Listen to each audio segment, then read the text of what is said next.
Hi friends. तो आज मैं करने वाला हूँ मेरी बाइक गेयर्स जो राइडिंग गेयर्स है उसको क्लीन।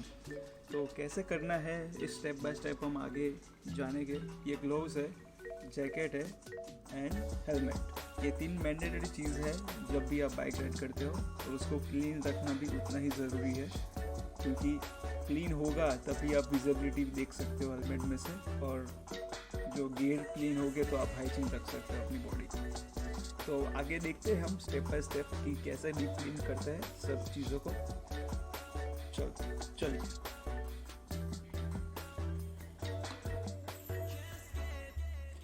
तो आप देख सकते हो ये मेरे पास एस्पीडा का जैकेट है और ये एमटी हेलमेट्स है, जो एमटी हेलमेट थंडर 3 मॉडल है, और ये है वाया टेरा गेयर्स के ग्लोव्स।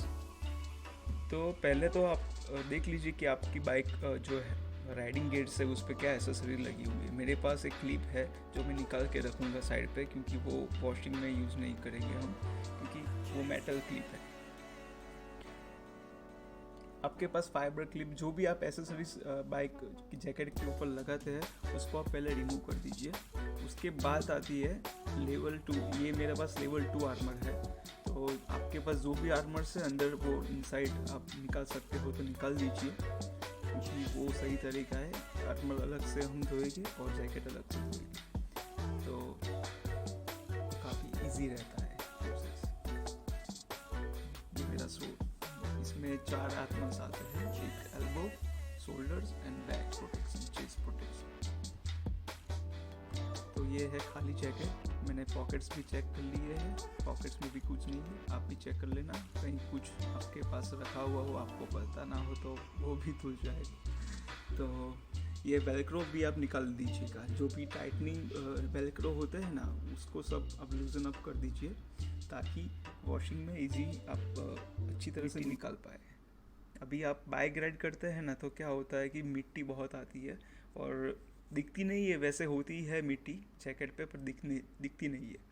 तो ये इजी रहता है। सब आप पॉकेट्स ओपन कर दीजिए, वेलक्रो ओपन कर दीजिए, और ये रेडी। जो कितनी मिट्टी निकली है यहाँ से आप देख सकते हैं कि अभी मैंने 2-3 बार ही यूज़ किया है इसको, और इतनी मिट्टी निकल रही है। तो आप समझ सकते हैं कि बाहर इंडिया में पॉल्यूशन कितना होता है।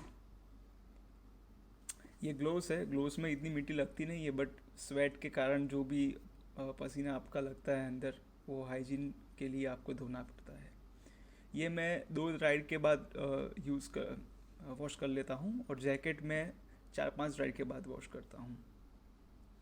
तो ये हेलमेट है मेरे पास, एमटी हेलमेट थंडर 3 मॉडल है। उसको मैं विंडशील्ड भी निकाल सकता हूँ, आगे का जो ग्लास है वो मैं निकाल सकता हूँ। उसके अंदर गोगल्स भी आता है, उसको भी क्लीन करना रहता है, क्योंकि क्या होता है कि जब भी फॉगी वेदर होता है तो मैं विंडशील्ड ओपन कर देता हूँ, तो अंदर का जो गोगल्स है उसमें इंसेक्ट्स चिपक जाते हैं, तो फिर निकलते नहीं है, बहुत ज़िद्दी होते हैं वो। दैट्स वाई आप चेक कर लीजिए आपके पास जो भी हेलमेट है गोगल्स वाला बिना का, आप देख लीजिए।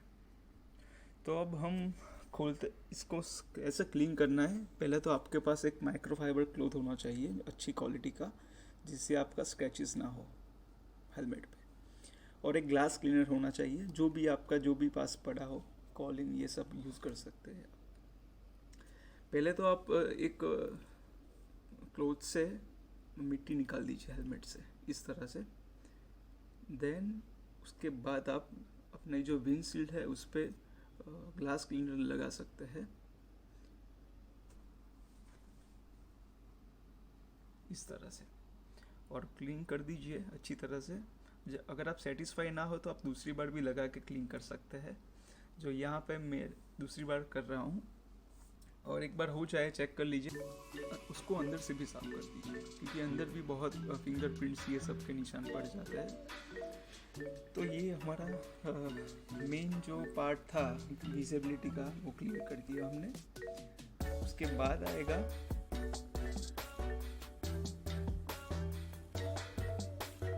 जो अंदर का गोगल्स है, उसको मैंने सिंपल वाइप कर दिया है, वहाँ पे बहुत दाग नहीं थे। तो अभी आएगा इनर्स की बारी। अभी अंदर का जो भी है आपको अटैचमेंट्स, वो कैसे निकालना है, सबका अलग अलग होता है। एम्प्टी हेलमेट्स में आप ये इस तरह से निकाल सकते हो, जिस तरह से मैं वीडियो में निकाल रहा हूँ।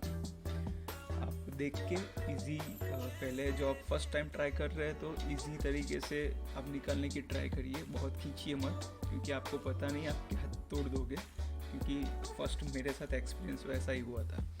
तो आप देख लीजिए अपनी तरीके से। तो ये मेरा थाई चीक प्रोटेक्टर निकाल दिया, दूसरा भी निकाल दिया, एंड ये थोड़ा ट्रिकी पार्ट है, खींचने में ध्यान रखना। ओके, देन एक कैप होती है ऊपर, वो भी आपको निकालनी है, और ध्यान रखिएगा आगे का जो लॉक्स है वो थोड़ा टाइट होता है, तो आप संभाल के निकालिए ताकि वो टूट ना जाए, इस तरह से। तो ये है, आप कैप आ गई बाहर,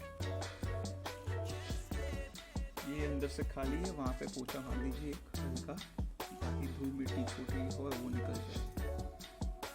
तो अभी हम बात करेंगे कि ये मेरा एक्चुअली, मैंने वॉश नहीं करूँगा इसको आप वॉश भी कर सकते हैं, क्योंकि मैंने अभी 1 वीक पहले ही वॉश किया है। और ये स्पंज मटेरियल होता है, तो इसको बहुत वॉश नहीं करना होता है। इसको बेसिकली आप जब भी स्वेट हो ना तभी आप वॉश कर सकते हैं, बट मैं रिकमेंड करता हूँ कि आप हेलमेट क्लॉथ यूज़ करिए हर बार, क्योंकि वो यूज़ करने से स्वेट कैप में नहीं लगता और चिक्स पे भी नहीं लगता। जो फुल क्लॉथ होता है ना, चिक्स और सिर सब आ जाता है उसमें। तो अभी इसको हम फिटिंग करेंगे। फिटिंग में थोड़ा ज़्यादा टाइम जाता है, इसलिए मैंने टाइम लैप्स कर दिया है यहाँ पे, क्योंकि निकालने में वक्त कम लगता है और डबल टाइम होता है लगाने में।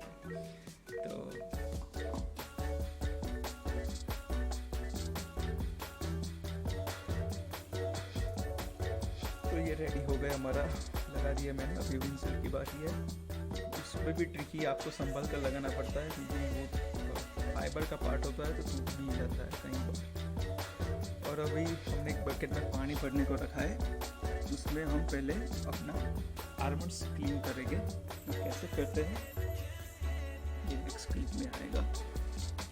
तो आप पानी वहाँ पे भरने को रख दीजिए, और जो भी आपका प्रोटेक्शन गियर है अंदर का, जो भी पार्ट्स है आर्मर्स, वो सब ऐसे बेसिक हाथ से हिला के उसमें से मिट्टी निकाल दीजिए।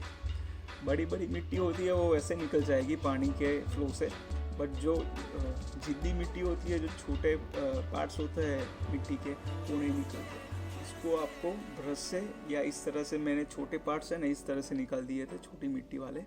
और जो बैक प्रोटेक्टर है उसमें वो जाली जैसा दिखाई दे रहा है आपको, उसमें से मिट्टी नहीं जा रही है। वहाँ पे आप टूथ ब्रश यूज़ कर सकते हैं, पुराना वाला जो भी आपके पास पड़ा है, जो भी ब्रश, इस तरह से यूज़ करके आप मिट्टी निकाल सकते हैं। इजीली निकल जाती है, और ये 10-5 मिनट में क्लीन हो जाता है। और इसको आपको क्लीन करके साइड में रख देना है।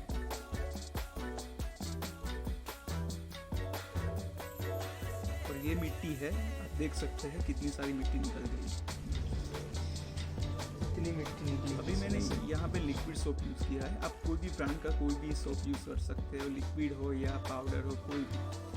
तो ये बकेट में मैंने पानी डाला, उसमें लिक्विड सोप डाला, और उसको अच्छी तरह से मिक्स कर दूंगा। देन आफ्टर जैकेट डालूंगा चेक करके, एंड ग्लोव्स डाल दूंगा। थोड़ा उसको सोक करना रहेगा 10-15 मिनट तक, ताकि अच्छी तरह से मिट्टी बैठ जाए नीचे, और तो आपका जो भी स्वेट का जो भी ऑर्डर है वो भी निकल जाएगा। तो आपको 15 मिनट तक वेट करना होगा इसका। और ये हमारा रेडी है, हम चाहेंगे इसको सुखाने। आप देख सकते हैं कि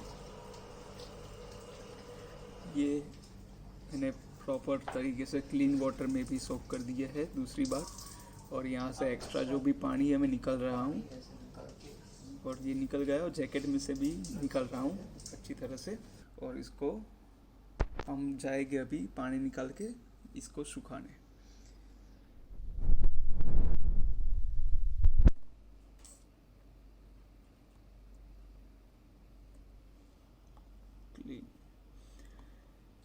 अभी हम टेरेस पे जाएंगे, चलिए। ओके, अभी धूप बहुत है, आप ये ध्यान में रखिएगा, आपको जो राइड करनी है तो 2 दिन पहले आप ये इसको धो सकते हैं, क्योंकि इसको सूखने में टाइम लगता है। एक दिन तो मिनिमम लगता है। जो भी इतनी धूप होती है ना, तभी इजी तरीके से आप इसको सुखा सकते हैं। बाकी जो क्लाउडी वेदर होता है उसमें आप ना धोए तो बेटर है, क्योंकि उसमें 1.5-2 दिन तक लग सकता है। क्योंकि जो ग्लोव्स है ना उसमें तो पानी ही रहता ही है, वो 3 दिन तक नहीं जाता पानी। तो आप अपनी प्लानिंग के हिसाब से आप कर दीजिए। तो चले मिलते हैं नेक्स्ट वीडियो में। Bye bye, take care, subscribe my channel.